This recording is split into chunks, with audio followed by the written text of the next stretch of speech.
Good morning and welcome to Gulfstream today on what is a beautiful day here in Hollandale Beach. Brian Nadeau with you. Flying solo today is Ron Nicoletti up in Maryland. Of course, Preakness 147 is upon us on Saturday. We'll talk a lot about that as Pimlico takes center stage, the second jewel of the Triple Crown this weekend. Action-packed stakes card both tomorrow and, of course, Saturday. We'll get into that. We'll talk a little bit about that in the lightning round. But here, again, in Hollandale Beach, we kick off another four-day race week, 8 races on tap on a fast and firm day.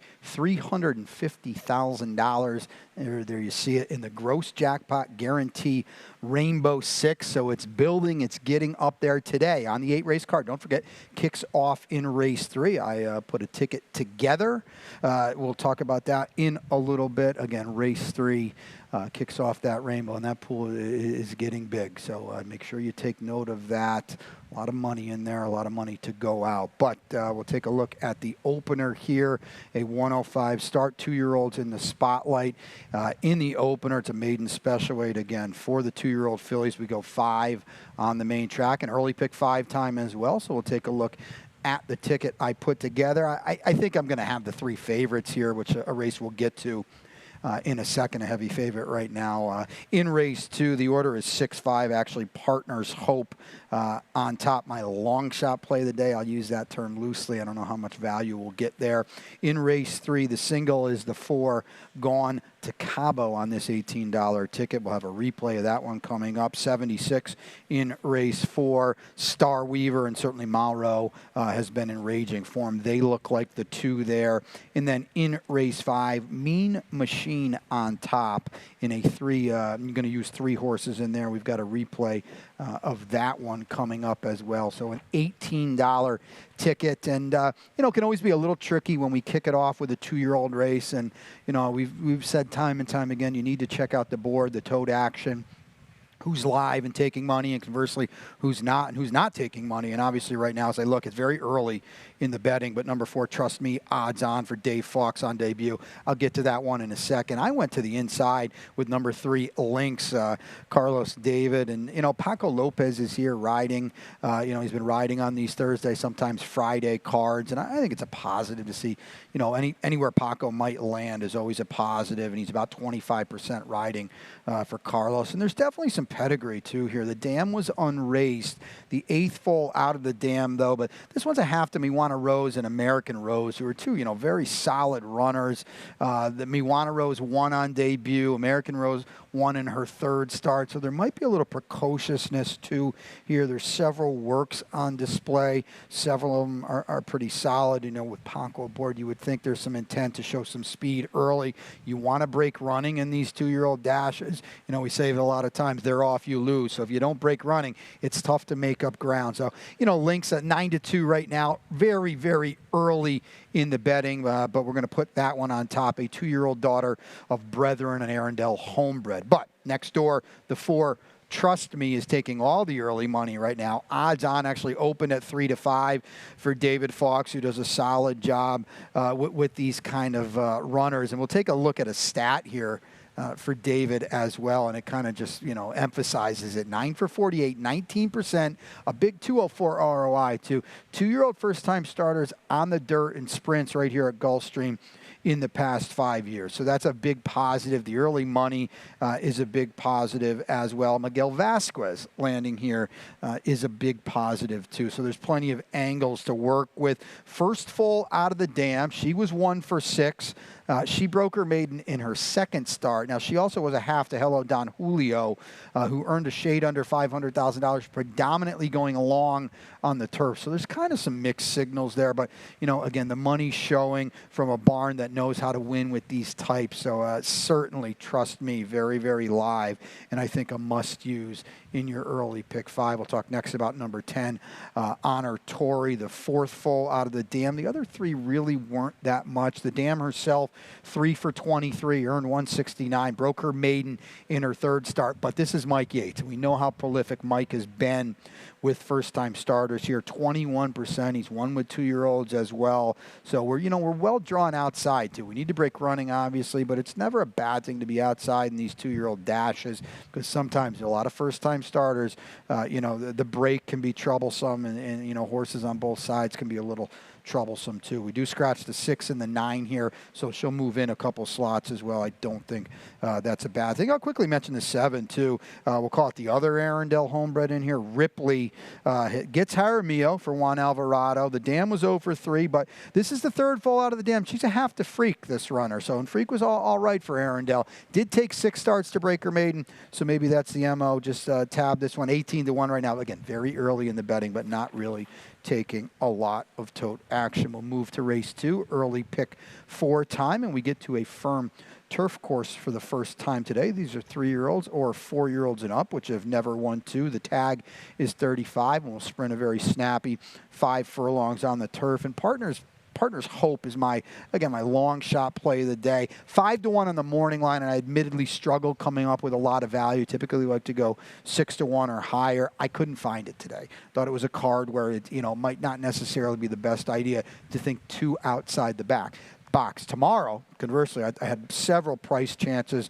Today, maybe a little more conservative, maybe a little more, closer to the vest. Partner's Hope, 1 for 14, 5 underneath finishes. Not ideal, but, Liz Dobles has been very, very good with these turf sprints. She's 24%. We run as a first-time gelding here, too, which I think is important. That can often tighten up a horse's form a little bit and give them a little more focus as well. And I like the spacing here, too. This horse hasn't run since March 24th, so plenty of time to, get over the ultimate equipment change. Partner's Hope is well drawn to the outside in here as well, and takes a class drop out of a 40 starter allowance too, when that was a very, very solid field.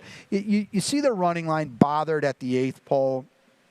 He was. There's no doubt about it. I don't necessarily know if or what it might have cost him. I think he probably always was going to be 5th, and I don't think he was going to make a dent either way. But, it was there, definitely. Partner's Hope at 5-1, my long shot play of the day. We'll go down inside next door, Barone Sesco for Antonio Sano, who's finally starting to get a little traction. He had a rough start to the Royal Palm meet and wasn't winning races. The horses were running well underneath, but they weren't getting their picture taken. But he's won a couple last week, so maybe now the tables have turned a little bit, and maybe the floodgates open for a barn that is going to win 13-15% when it's all said and done. This one, I think possibly maybe regressed a little bit off the hard try in the 3-year-old stakes race, 2 back, earned a 67 buyer that day. That puts him squarely in the mix with this group here. And then, kind of came off the bridle a little bit in a starter optional claimer last time. Does rise up to face older horses for the first time, but we're getting a little more maturity here now as we get towards the end of May. I don't necessarily think that's as big a deal as maybe it was, late March, early April, so to speak. So Barone Sesco is going to need some pace help, but it's a turf sprint. They're going to go pretty fast early with the 3 picture perfect, and certainly the 4 Frosted are more in here, and that's who I go to next. And I think I don't want to call it the other Sano, because probably 5-2 on the morning line. We did lose the 1 down inside Words on High, and that's probably going to take a little pace out of this race. Frosted Armora did well to draw outside the 3 perfect picture, so you're in the right attack post. Comes out of a very good race too. I just wonder if maybe this one regresses a little bit. A 3-year-old son of Frosted, who was a good second last time in the winner, Tis Romantic, came right back to win, and that was really a career best last time for Frosted Armor. So I just wonder if also his turf debut that day, so I wonder if maybe he has a hard time duplicating that effort, and if that's the case, maybe he comes back a little bit. He's probably going to be on the hard chase too, because you would think the 3 picture perfect will be on the lead under Jaramillo. He's shown speed in the past. It's definitely there for the taking now, and I think with an aggressive gate rider, perfect picture, will go to the lead. Frosted Armor pressing to the outside. Not a bad place to be at all, but again, long shot play today. partners hope in race 2. 8 race car, that means 2 down, 6 to go. So we'll take our first break here on Gulfstream today. When we come back, I'm on Rainbow 6 duty today. And they're off. Second in the 2-path. Ground off first inside. Race.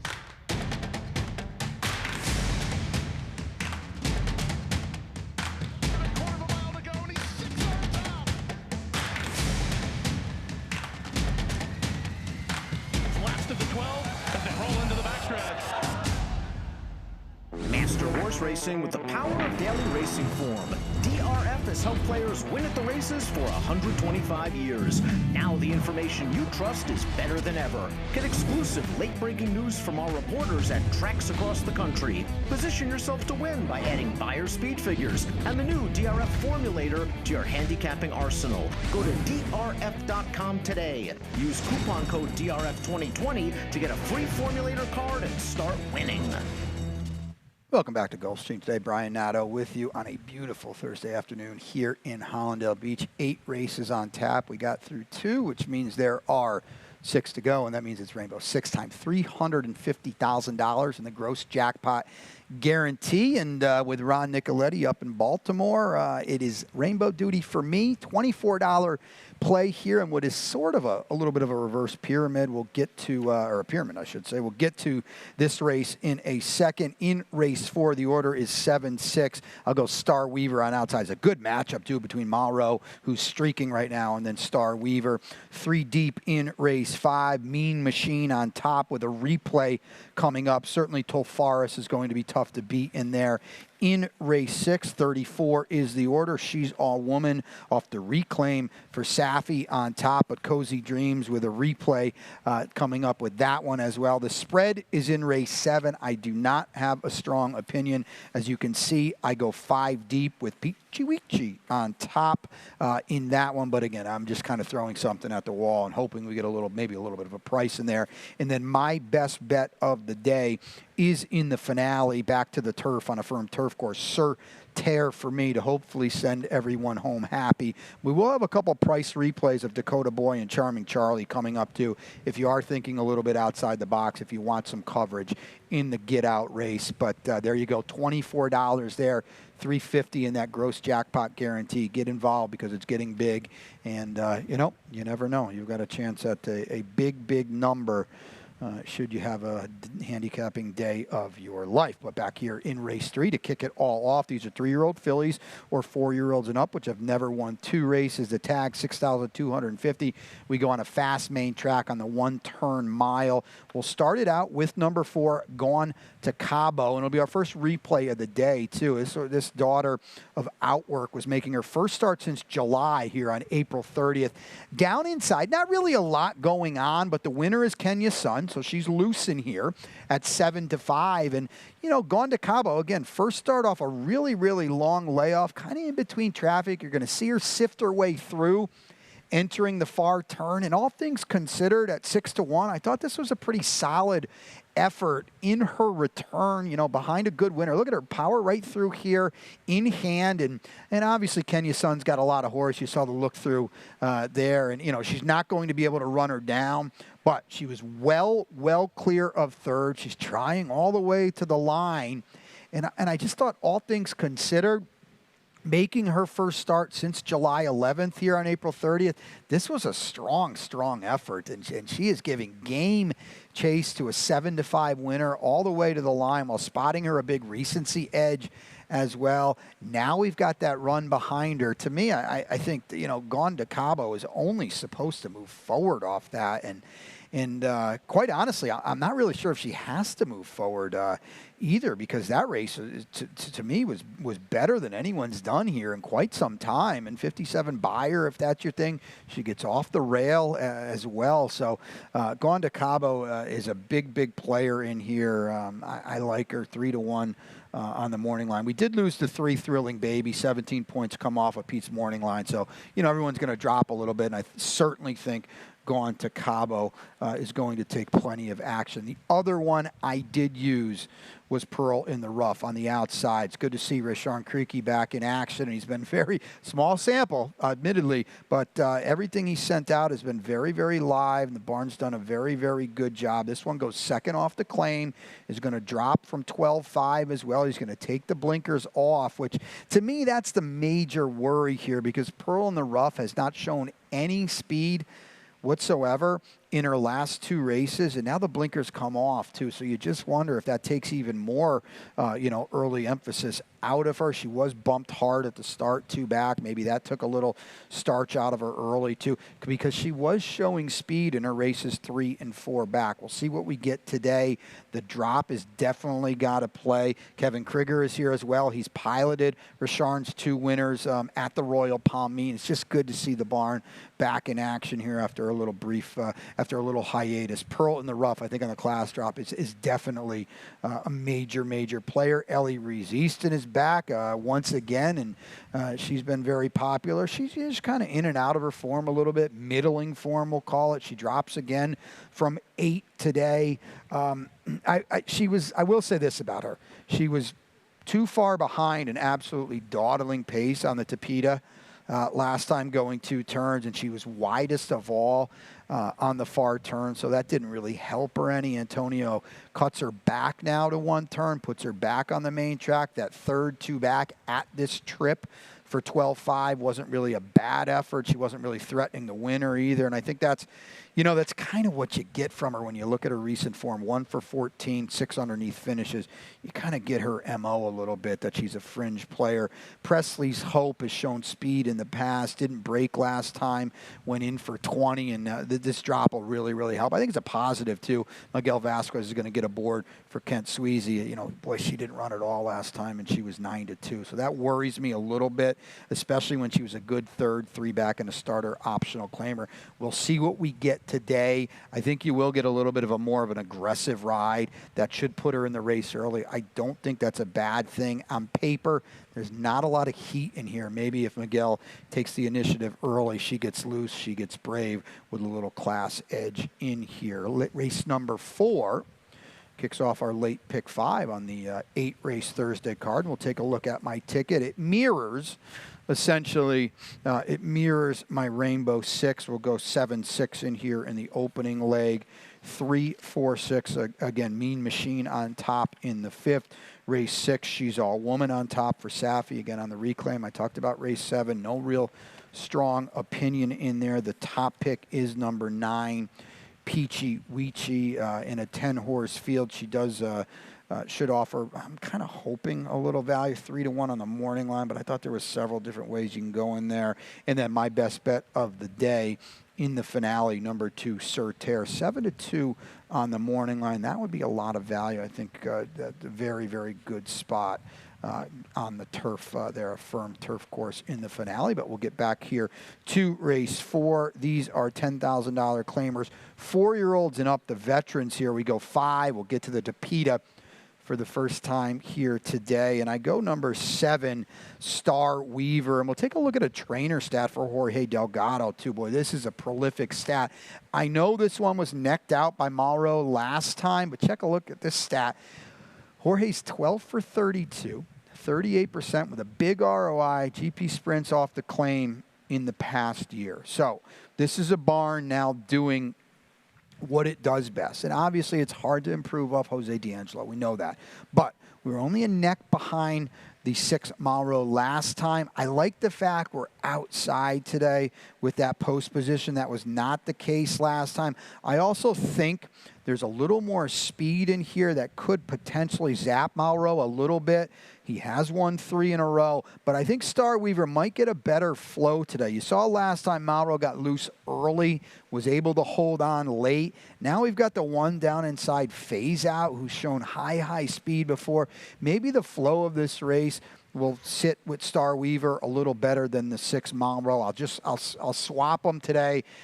I would think if you just use them both in your Rainbow to get out in your early 5 and certainly to kick off your late 5, I'd like to think you're going to get through, because to me they're clearly clearly the two best horses in here. Again, the 6 Melrose comes in off 3 straight. Francisco D'Angelo is now going to claim this one from Amador Sanchez, who did such a good job with this veteran son of Spitestown. He loves the Tapeta, having rattled off 3 in a row. He wants to beat you. He's going to be involved early. But again, we've got high speed down inside with the 1 phase out.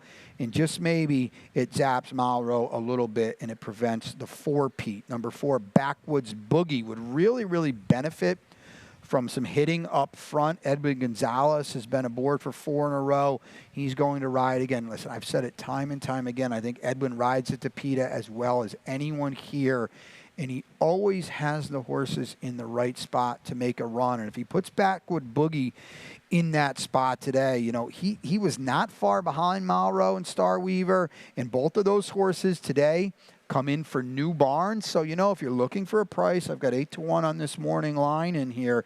You know, Backwoods Boogie suffices, and he could get the right setup, much like Star Weaver. Quickly, we'll talk about the 3 Grand Malback. Didn't really fire last time behind this group, but the run 2 back behind Backwoods Boogie was a very, very good second. He's going to close 2. He probably paid the price for that effort last time, so maybe if he cycles back, bounces back a little bit, he's a stretch danger too. But again, I think the race does go through the 2 favorites, the 6 Malro, the 7 Star Weaver. I think Pete's got it right too on the morning line. I know the 6 beat Star Weaver last time. I think he goes favored in here as well.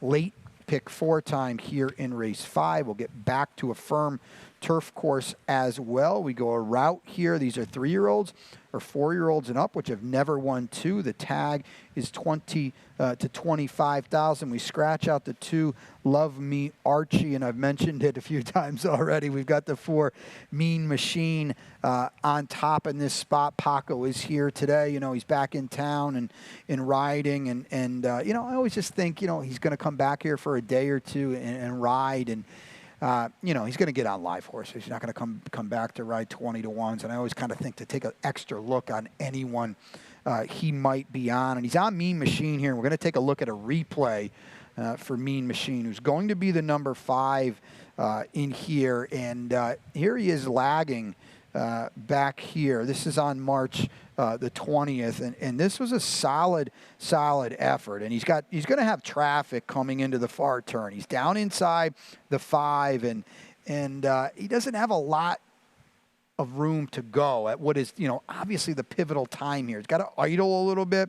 Jose Ortiz aboard this day doesn't really have any room. Now he's going to dive down inside, and you know, sometimes it's tough to come through down inside. Horses get intimidated a little bit. I thought once he did burst through and he found his seam and he found his daylight, I thought Mean Machine ran pretty darn well in here. He gave up first run, obviously, to the winner, and you see the great Oz as well. I thought this was a pretty good effort. He you know, you can argue he wasn't going to win.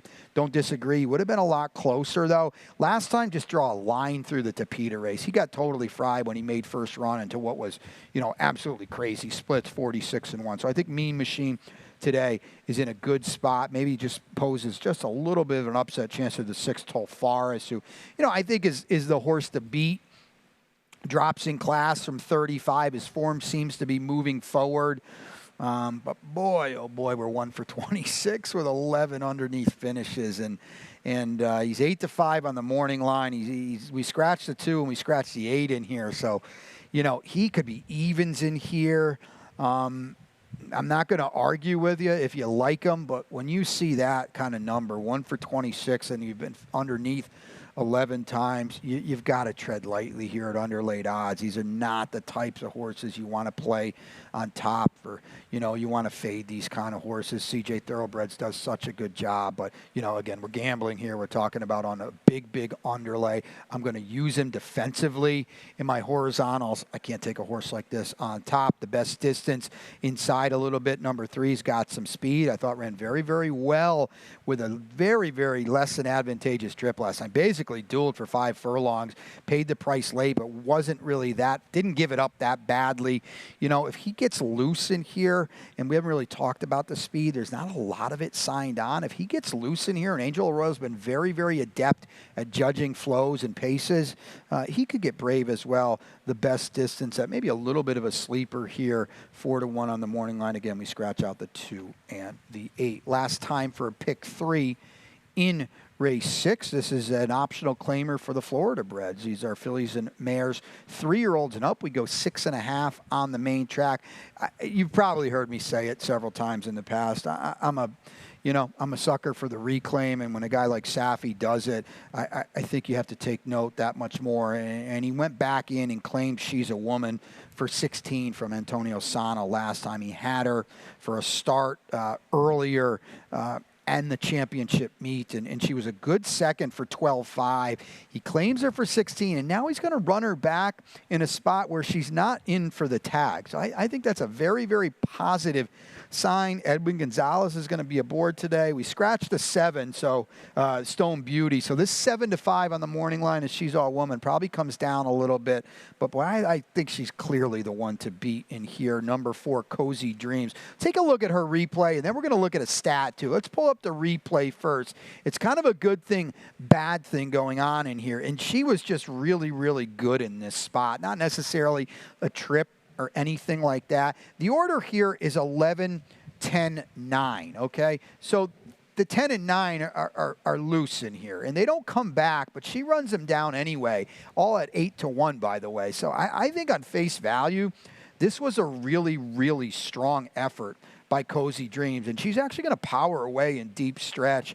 Jose Garofalo's done a very, very good job at the Royal Palm meet. Basically everything he sent out is very, very live. And look at her level off here in deep, deep stretch. And again, the 2 favorites, by the way, these are the favorites, Smarmy and American, of course. They're not stopping. She runs them down on the square. I thought this was a strong effort. That's the good.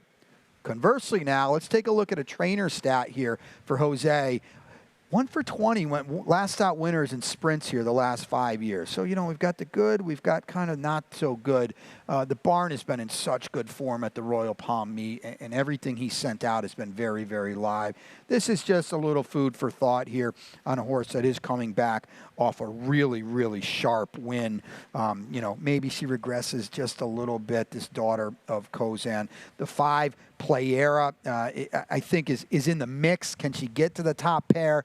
I'm not so sold on that, but if you're looking for a try kicker underneath, certainly the 5, Playera, is in the mix. Late double time back to the main track in race 7. It's a good one, too. These are 3-year-old fillies, an optional claimer, the tag 75.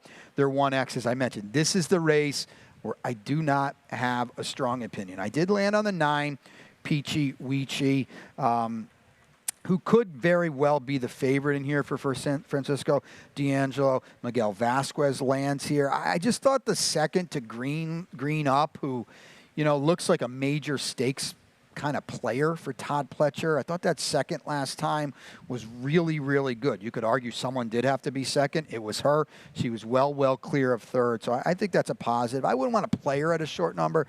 I did put her on top. Robin on her outside for Kathleen O'Connell is going to run second off a very, very long layoff.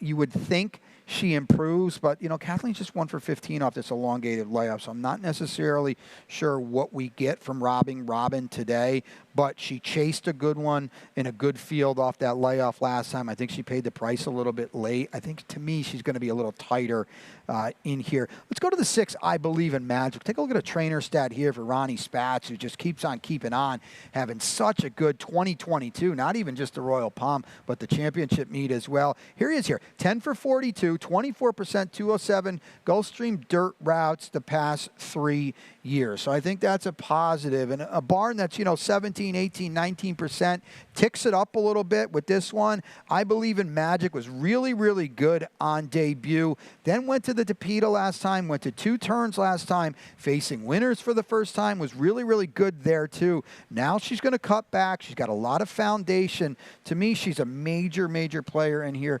7-2. This is also the type of race too, even if the winner pays $9 in here, you're going to knock out a lot of tickets as well, just because there's several different ways to go in here. Let's go to the finale. We get back to that firm turf course here. $25,000 maiden claimer, 3-year-olds and up, going a mile on the turf. It's my best bet of the day, my single to end. All these horizontal sequences.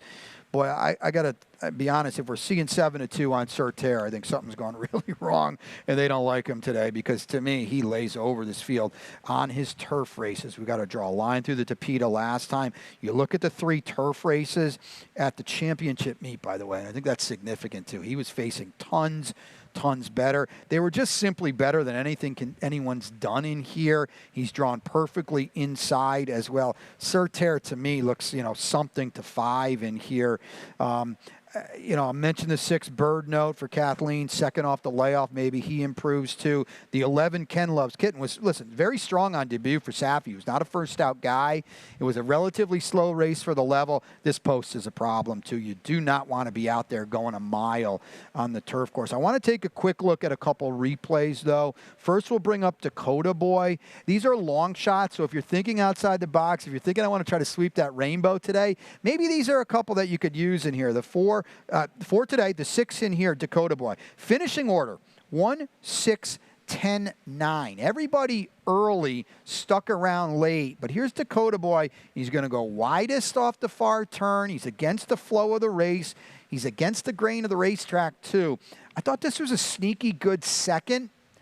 Really up against it, and he was the only one from the back to make any kind of dent late. So I thought this was a strong effort, maybe better than it looks. He's 6-1 on the morning line. Again, if you want to try to beat the favorite, if you want to try to get value at the end of your horizontal exotics, here's Dakota Boy. And then we'll segue also to the 8 Charming Charlie, 5-1 on the morning line. Another one that you could get some value to as well. And he's going to check really, really sharply. He's the 7 here, kind of back. He's, this is where you need to start moving. And he's going to try to, and he is moving. And then it just kind of goes real wrong here. He just lost all chance entering this far turn. And I think he would have been closer, a lot closer as well. We're going to see it here.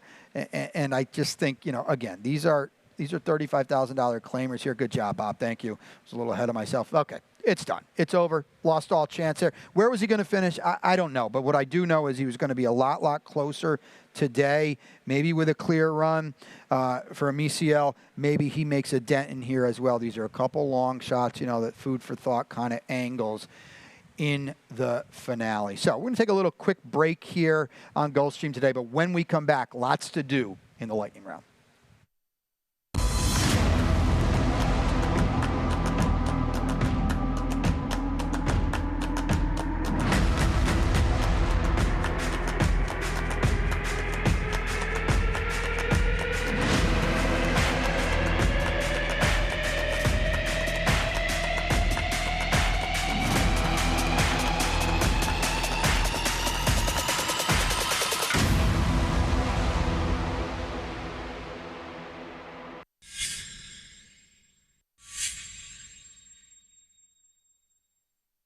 Race card here on Thursday, which we got through just now, but we'll take a look at the lightning round. Lots going on, obviously. First things post, because there's a lot going on in Maryland and Preakness 147, we're going to have adjusted post times Friday, tomorrow, 12:45. So you'll see me right here at 11:45 Saturday, a 12:15 post. Pimlico's got 14 race cards. We're going to kick it off at 12:15 Saturday. That means I'll be here 11:15 on Gulfstream today. And now let's take a look at those fields for not only the Preakness but the Black-Eyed Susan. They were drawn on Monday. 14 race cards both days. They've been out. Get your pencils sharp. And here's the Preakness 147, and obviously Epicenter off the huge second in the Kentucky Derby is clearly the horse to beat. But there you see our own simplification created Minister. We'll talk about in a second. The Philly Secret Oath. It's a good solid Preakness. They all got Epicenter to beat. Tomorrow in the Black-Eyed Susan, it's a wide, I think at least, it's a wide open field, a field with a ton of speed. You're probably familiar with Radio Days and Favor. We saw both of them at the championship meet this year. A 13-horse field, of 3-year-old fillies going a mile and an eighth. And get to looking at your PPs because there is a lot of speed in there. 14 race card tomorrow and on Saturday as well. Very early post times in Baltimore. 11:30 tomorrow and 10:30 on Saturday. Take note of that. And I mentioned Creative Minister already. Let's take a look at him here. He was the steam horse, if you remember, on the championship meet back on March 5th. And here he is here. He's not yet in the game. And he was nowheresville entering the far turn. But he kind of tipped his hand a little bit that he was all right. And he used this second place finish to win back-to-back races in Kentucky after this. And, you know, he's got a puncher's long shot chance in the Preakness on Saturday. He comes in better than ever. He certainly has to answer the bell for Kenny McPeak, but coming in the right way. A watch party right here on Saturday. We hope to see you. If you're not going to Baltimore, we hope to see you right here. Stop by, say hi. We've got a lot going on here as well. Watch and wager on Preakness 147. And last, but certainly not least, we have to give a huge congratulations on Sunday when Jason Juarez won his first career win. I got to talk to him after, wired this field with Lusitano. Really good kid, 29 years old, and he did it the hard way as well. He had to lose a lot of weight. He was an exercise rider for Ralph Nix, and, you know, he wanted to be a jockey, and he wanted to win a race. And, you know, I spoke to him after. Here's the ceremonial. You know, there we go. That's what you're going to get when you win a race. But I had the pleasure and privilege to talk to him after, and he was just so over the top. A really, really good kid, and he had a goal, and he stuck to it. And congratulations. Best of luck going forward. You'll see his name here over the weekend as well. So that's it. I'm done. Announcer Pete up next on the 8-race Thursday card here, and I'll be back for the opener in a little bit.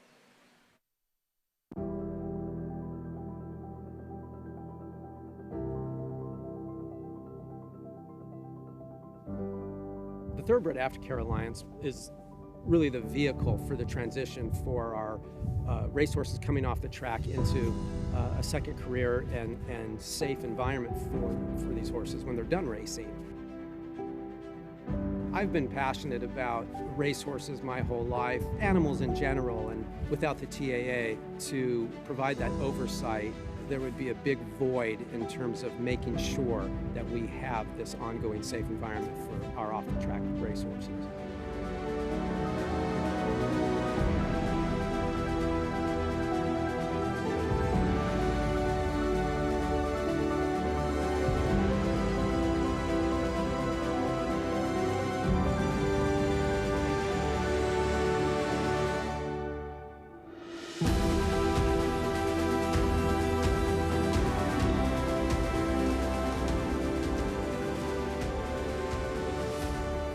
I'm excited about the undertaking and excited about working with our board and our team at the TAA to continue the wonderful progress that has been made. So I'm very excited about what the future holds.